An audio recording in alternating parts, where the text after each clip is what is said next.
Hello pilots, and welcome to another Eve Echoes video. I'm Gromeyer here, and I'm going to be bringing you a showcase of the new Chameleon Faction Cruiser. Now this is one of the 4 new Faction Cruisers that came in the op box if you got the advanced pass basically in the new event, Starry Nights. And the only ship out of the 4 to choose from that I have actual skills in to fly was the Chameleon. So I decided to do a few builds for it, and I want to showcase some of them for you here today. Different concepts, different structures, and different ways that you can use this ship. Just 2 things to keep in mind. I am not on the test server, and I do not have an unlimited budget. So I'm just using the basic things that I would normally use for an everyday ship. Okay, so let's get started, and we'll open up the fittings here. And the first thing I want to talk about is my rig choices. I'd use the same rigs on every single build that I'm going to showcase for you.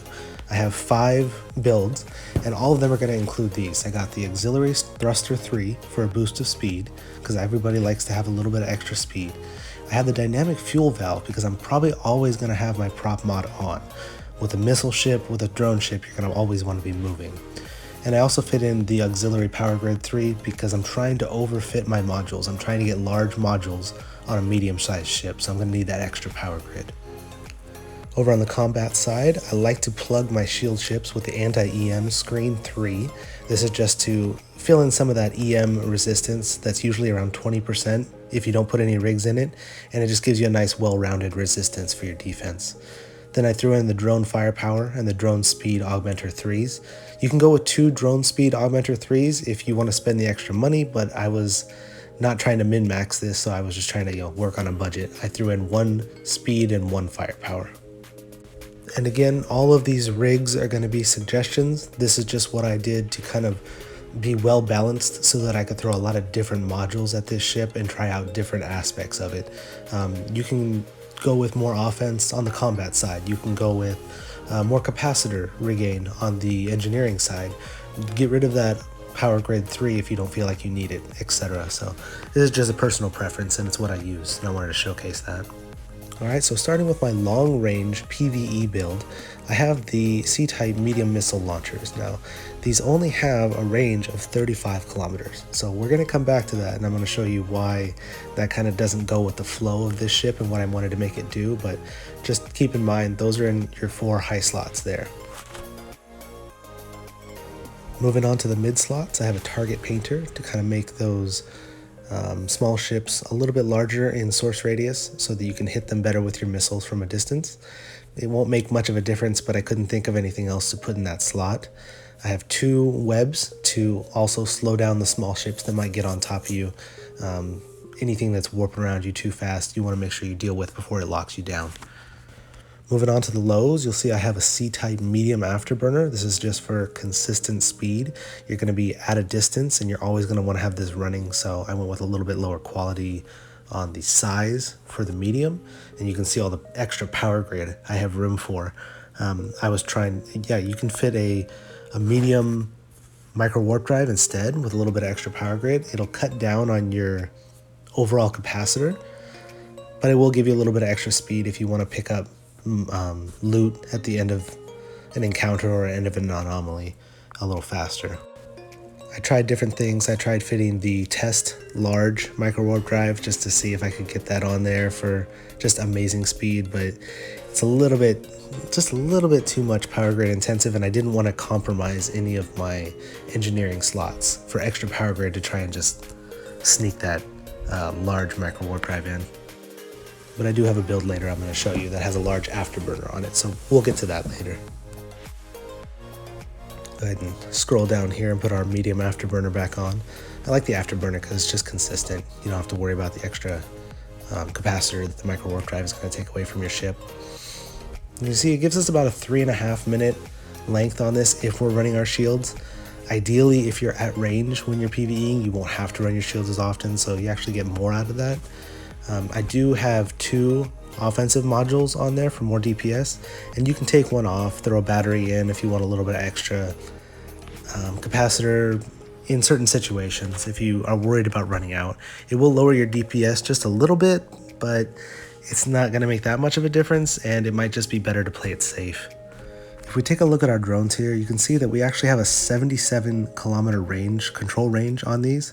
So you're going to want to fight at around 75 kilometers, which, going back to our large missiles, makes it a little bit awkward because our large missiles only have a range of 35 kilometers. So, and they're a big part of our overall DPS. You can see 374 DPS comes from our missiles. So we take a huge hit if we're fighting at long range, but that's kind of what this build is designed to do. So you don't actually get the same DPS numbers as a showcase there. I want to hop outside real quick and take a look at some of these numbers hot with our modules activated, so I can just really show you what I'm talking about with the long range build.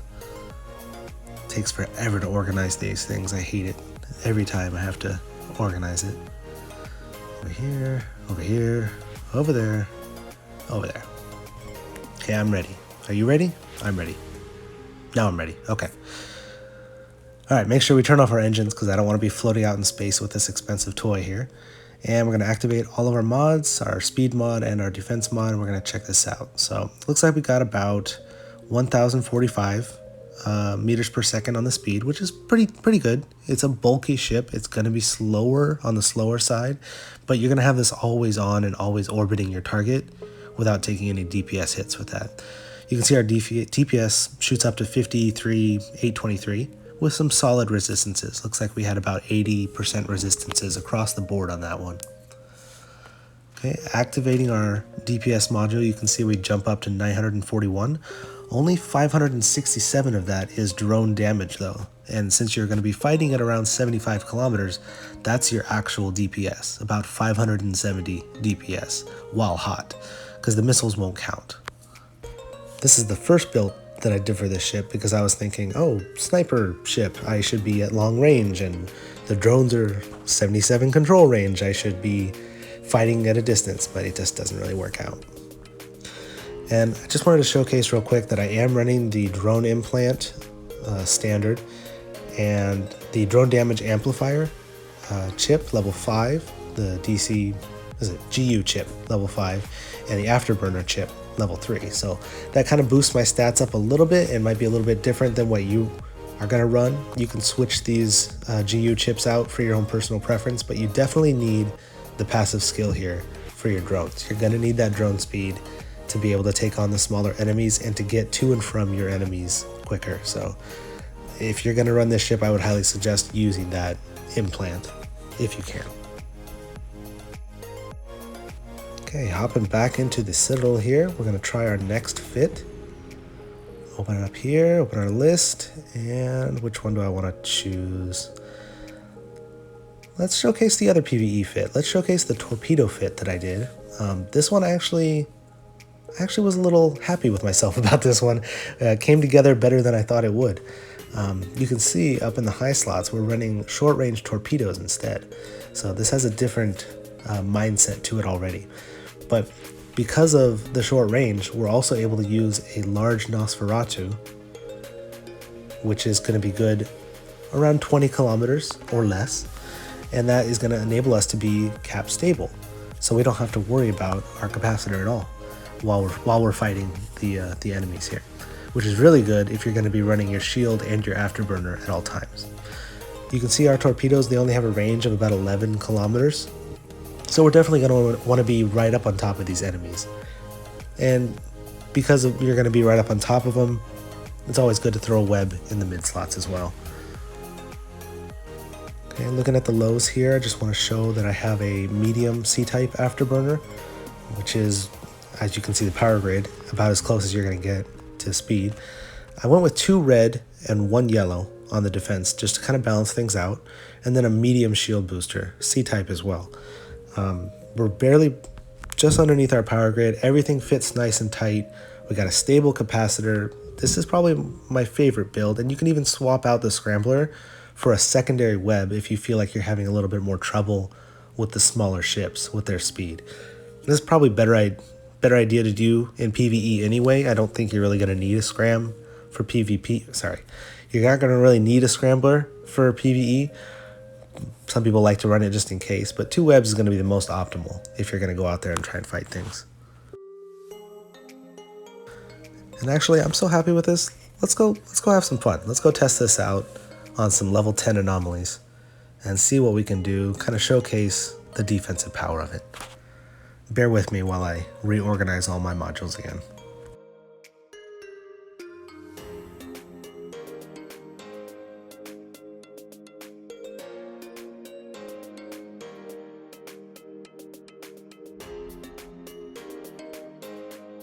Okay, so let's take a look at what we're working here with all of our mods active.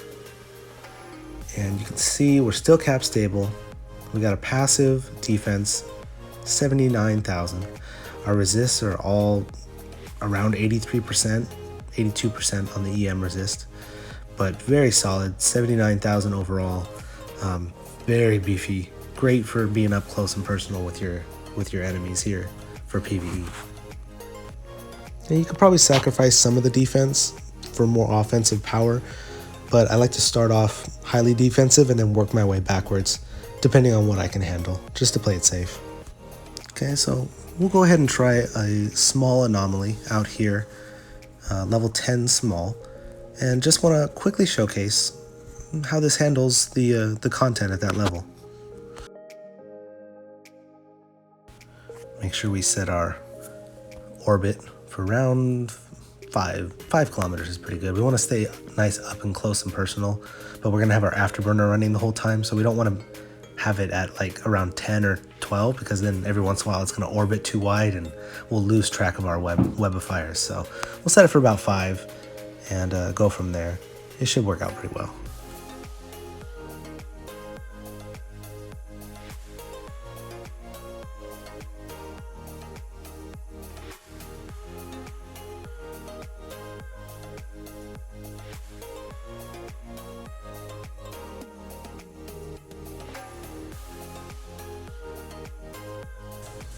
Okay, first combat on my PvE short-range Chameleon here. I'm going to make sure we take out the small ships first. Don't want to get scrammed. We'll see how fast we can take these down. Go ahead and orbit in range. Turn our afterburner on. All shields on. Once we get close enough, we'll double web them, slow them down nice and slow, let our torpedoes do some damage. And yeah, that's pretty solid on these small ships. I am not disappointed with that at all. This is actually pretty good because then I can loot as I go, which is always fun. And if I can take them out quickly, I don't have to worry about being scrammed or locked down if an enemy pops in. We'll see how much damage application we can do here to this battleship though.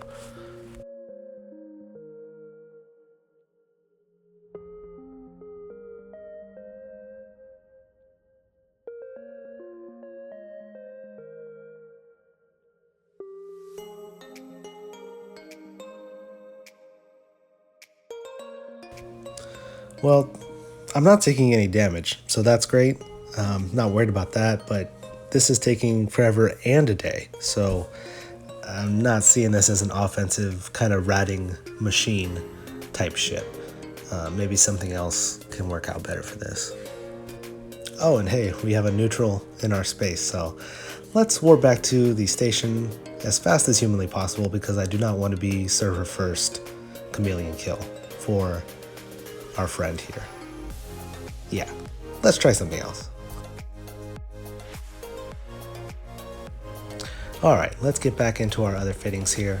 Let's see what else I have to showcase. I really like that build, just a little bit too defensive for what I was trying to do, which is grind ISK. So, like I said, you could probably throw on some more offense to it. Let's see what this ends up with. I mean, it's not that much of an improvement. 965.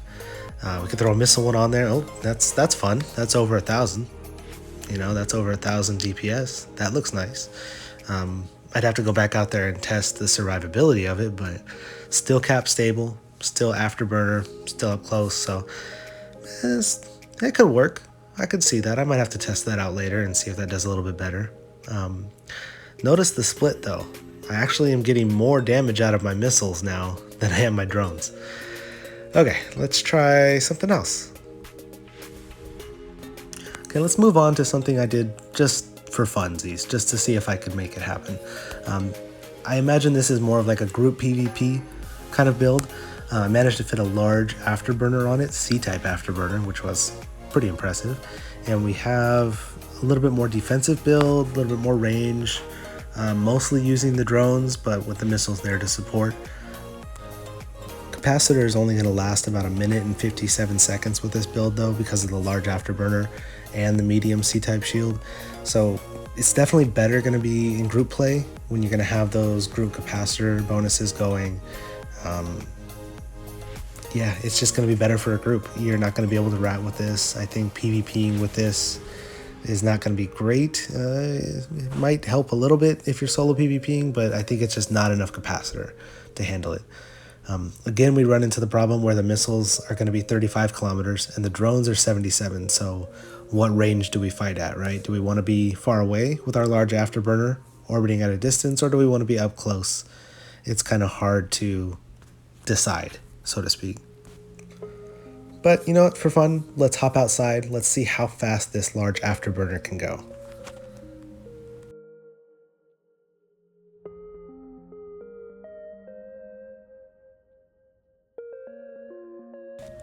Okay, mods organized, faster than humanly possible.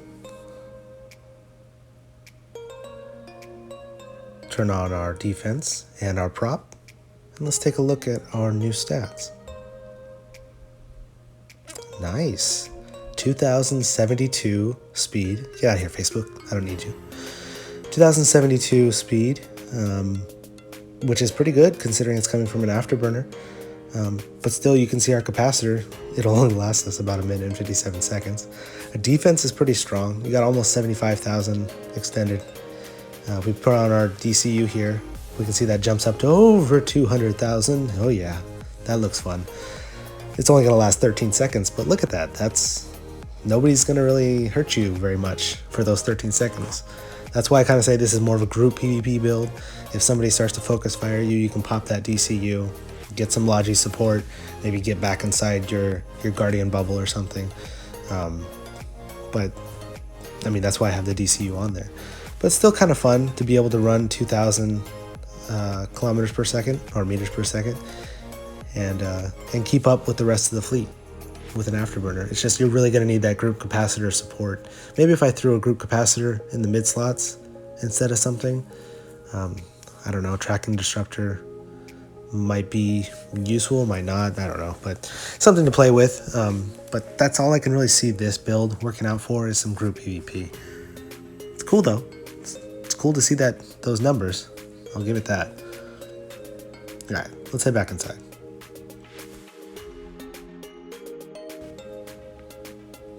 All right, so this next build is the one that I'm kind of having the most fun with. This is the solo PvP build. This is what I think this ship was actually intended for, which is going to be Covert Ops solo PvP.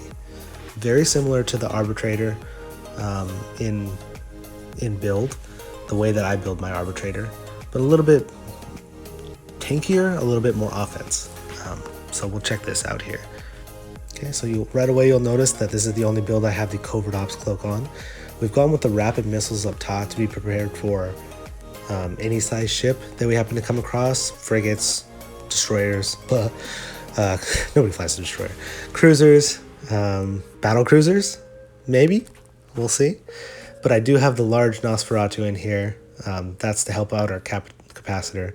We have 1 point, which is usually enough. They're either going to get away from you or they're not. So we have 3 mid slots. There's not much else we can do. We got the web on there still, just in case something gets close. And then we went back to the medium micro warp drive C-type to get our speed up. This is mostly just to like get into good position, jump on top of something, then to like orbit around fast. I think if you tackle something and it's slow enough, you probably would want to turn off that micro warp drive anyway, just so you can have more tank. You can go with an MK9 cloaking device. I just didn't have one in my inventory, but MK9 will fit if you can get it. And yeah, this one is the one that I think the ship was designed to be around. Maybe not this exact fit because, you know, I'm not the best PvPer, but this is kind of what I daydreamed about this ship when I was looking at it in preview about what I would be using it for if I was to use it. You can fit another point on it if you want to orbit around 20 kilometers instead. Even a Predator Warp Disruptor, you can orbit around 30 and be pretty safe. The only problem with the Predator Disruptors is that you're going to take a hit to your Nosferatu, which you might need if you're going to be orbiting with a micro warp drive the entire time. So that one you have to pick and choose. You have to kind of tinker yourself and find out what fits best. I prefer to use a little bit less expensive points so that I don't drop them when I inevitably die. But player preference, if you practice with it, go for it.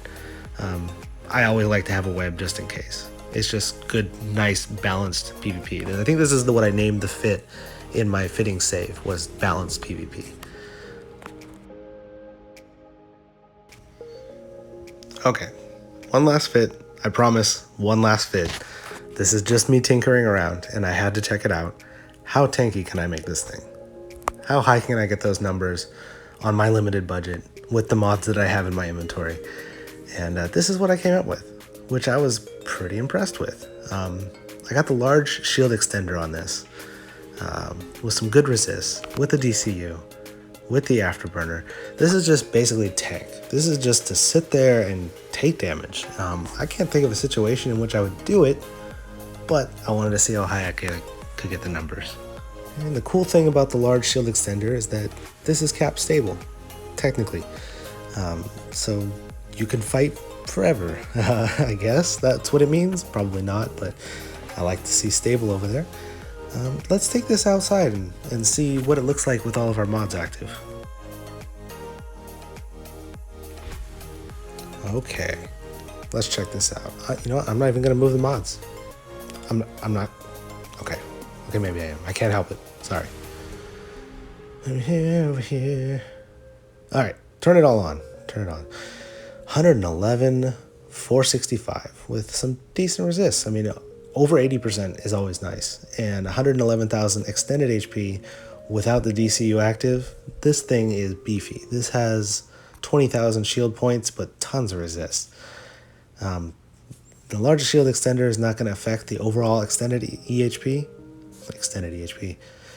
The EHP, but you can see that it does create that shield there for a good 25 seconds if it lasts with a long cooldown. Let's pop the DCU and let's see how high we can get these numbers. Clicky. All right, that jumps up to 299, 448. You can see our resists are all around 93%. For 13 seconds, this is going to be a fortress. For a cruiser, I should say. I mean, I've seen screenshots of 3 million defense, but we're talking about the Chameleon here, and this thing is going to be tanky if you fit it this way. It won't drop.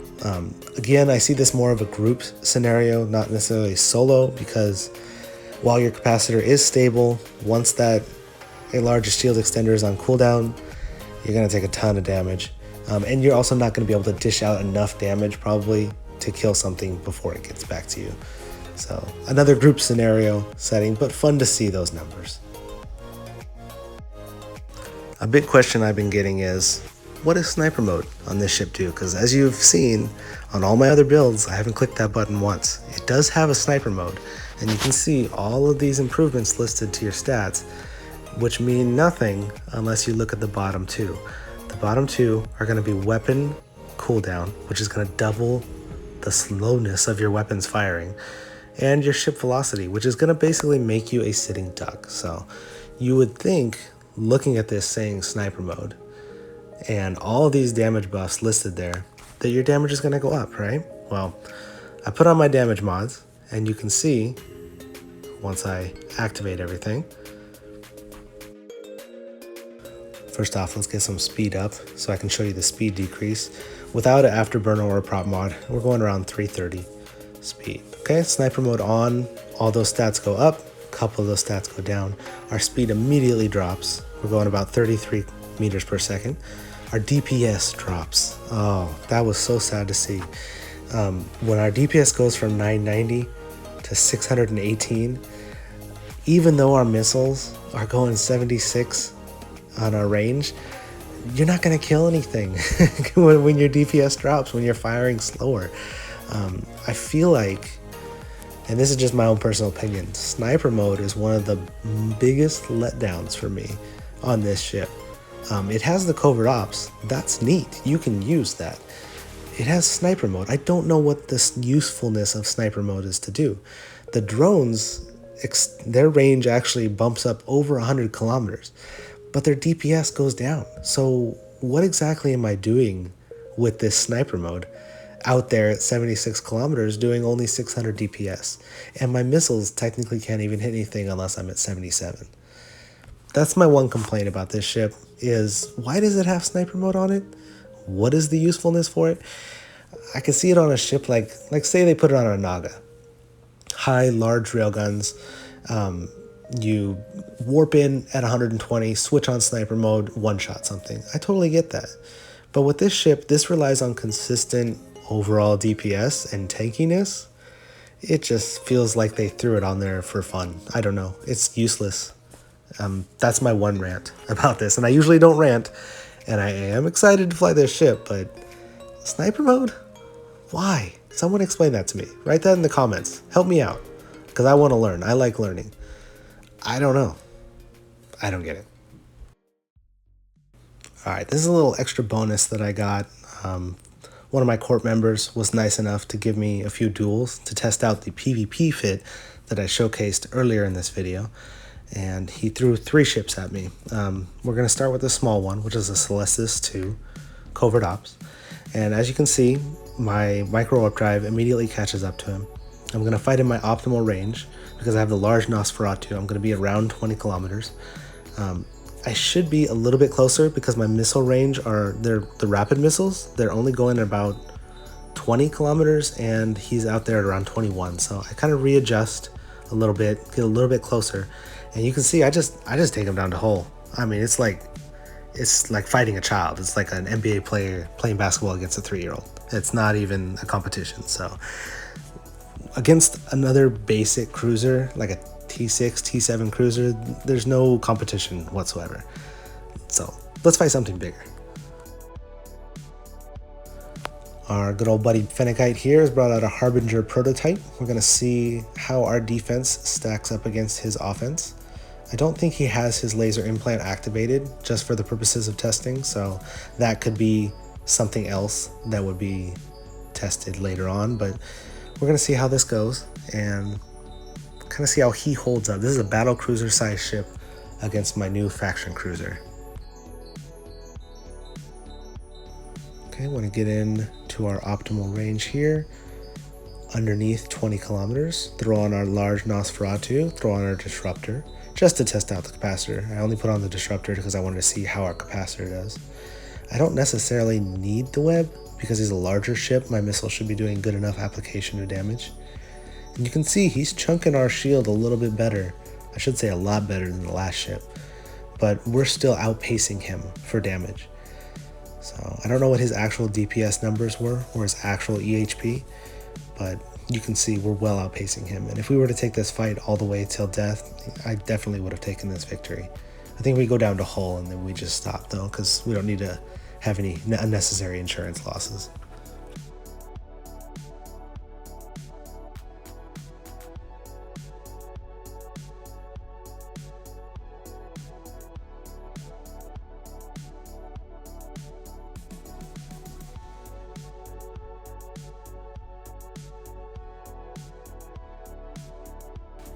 I think right about there is good. We'll take our drones off of him, turn off our missiles.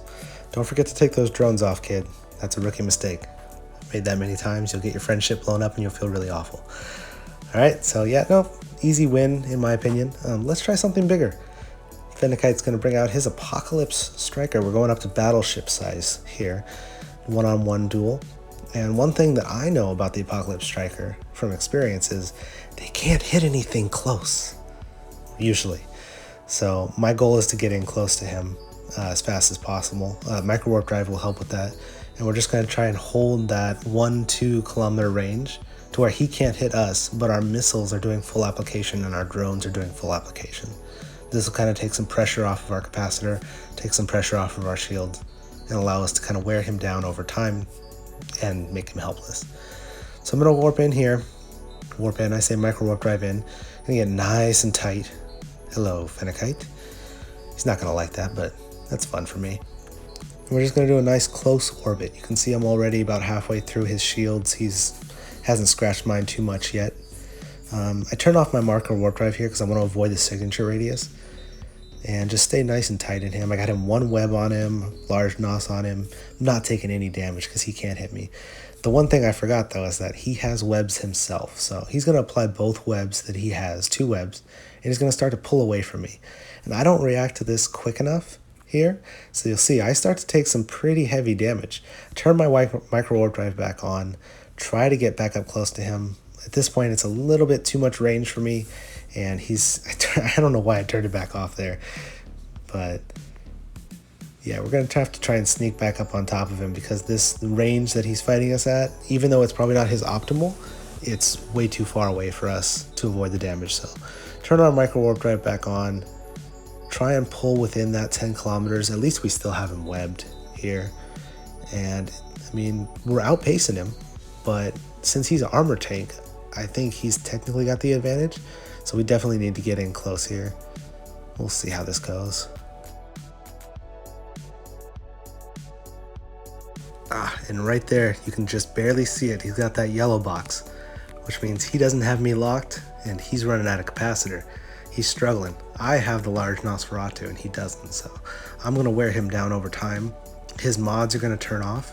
He's going to run out. Then I'm going to slowly sneak back up on him right to where I want to be. Up close and personal. This is much better. And you can see my shield starts picking up reps here. He's not going to be able to slow me down anymore. Much better. So definitely the key was to keep in close here, keep in tight. And then I think once I get on top of him, even with 2 webs, there's not much he's going to be able to do without just completely draining his own capacitor. If he was running a Scram or a Newt, this might be a completely different fight, but it looks like he was mostly in a PvE fit. So this ship, in my eyes, is designed to hunt PvEers, to hunt the big battleship ratters. And if you build it well, if you are willing to risk it out there, especially with the covert ops cloak, this could be a very formidable hunting vessel, specifically solo, but also in groups. I mean, you can get positioning with that thing. So yeah, he doesn't like it when I'm close, and I know that. But yeah, you can see my shield is going right back up to full. I'm at about 45% of my capacitor. This large Nosferatu is just going to continue to keep him down and keep me going. I have no problems with my micro warp drive on because I have that dynamic fuel valve. And if this were to continue until death, I would have taken this kill as well. So pretty impressed with this fight here, considering I'm not great at PvP and I'm not technically fit for PvP. Ideally, this is a balanced build. This is what I call balanced PvP. It gives you the most opportunities to fight the most different kinds of things. So our fight was to Hull. We'll take him down to Hull, even though there's no chance for him. I'm back up to full shields. I turn off my shield rep and deactivate my mods and weapons. And yeah, there you go. 3 for 3 on that. Pretty cool. Okay, I want to end this on kind of a summary note, and I want to point out a couple of key factors about this new faction cruiser, the Chameleon. It's fun. It's neat. It looks cool. It looks like a cool Gila. But also look at the insurance cost. 3,400 IP. Only because I can cover it. 11,000 normally. This thing is valued at 8 billion ISK for a faction cruiser. Comparing that to other ships, it is absurd. And maybe this will be balanced later on once the Plex market comes back, once people stop having an abundance of these things because they can buy them with real money and they have to be made.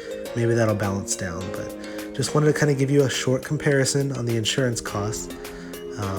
Another ship that is comparable to this, specifically for PvE, or group PvP, in my eyes, is the Prophecy 2 command. This ship is kind of what the Chameleon does in the drone boat side, but it also has the benefit of throwing out the command burst to help out your group. You can see it has more DPS. The range is not quite as far, so you got 62 kilometers instead of 77, but almost all of its damage application is coming from those drones, whereas opposed to the Chameleon, about half of its damage application is coming from the drones. So you're able to fight at a farther range without losing as much DPS. Not only that, but you can see the rigs on here. I can go full offense because I can fight at range. I can go full speed in my engineering slots, so I can keep up with the CTAs and the big fleet fights. And I can support my group with the other two mods, specifically the skirmish and the armor command modules.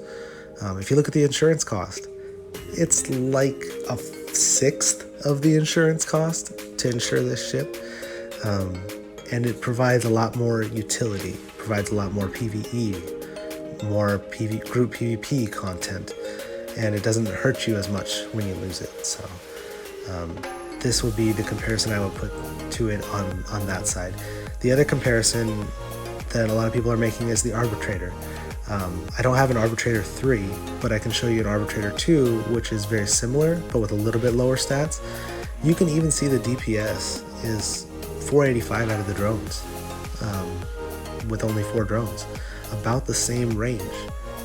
A lot less tanky, obviously, but you still have that covert ops capability. You still have the ability to use the drone implant and take care of smaller ships. And look at the insurance cost. 232 if I lose this ship, as opposed to 3,400 if I lose my covert ops Chameleon. It's just, right now, it's not practical to use it in PvP, and there's better options in PvE. So as much as I like the Chameleon, as much as I'm happy that I have it, I don't plan on undocking it, like ever, because I don't want to lose it. So right now it's like a trophy. That's my opinion. It's fun. Maybe other people can come out with better builds, more uses for it. Maybe Dormant Realms is going to be an option down the road. Maybe some dead spaces, some lower size dead spaces.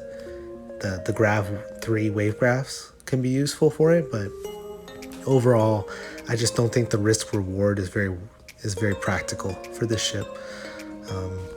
But yeah, that's my evaluation. Those are my fits. They're not perfect, but this can give you a general idea of what you can expect out of this ship. Just looking at the stats here, you can see I'm only 4 points into Expert Medium Drone. I'm only 4 points into Expert Cruiser Command bonus. And scroll down, get there. Expert Signal Disruption bonus. I have 0 expert skills in that. So that's one of the reasons why you didn't even see me fit a Target Painter or Missile Guidance, which is another complaint of mine because you only have 3 mid slots. So if you're using this for PvP, you got Web, Scram, and then I guess Target Painter if you're not going to use an Nosferatu, but you only have 3. So it's tough. This ship is like they tried to combine 3 ships into one, and because of that, it's not really good at anything. It doesn't excel at anything. It's just kind of like a better version of the Gila, which nobody really uses in PvP and solo PvP and PvE anyway. So overall, those are my impressions of the Faction Cruiser Chameleon. You can see all the builds that I made. If you have any suggestions or comments on any of those builds, any of those mod choices, put them in the comments. I love to learn. I know there's people smarter than me that have played this game for longer, so feel free, comment, give me suggestions, give me advice. And thanks for watching. Thanks for watching this long ass video. Fly safe and have fun.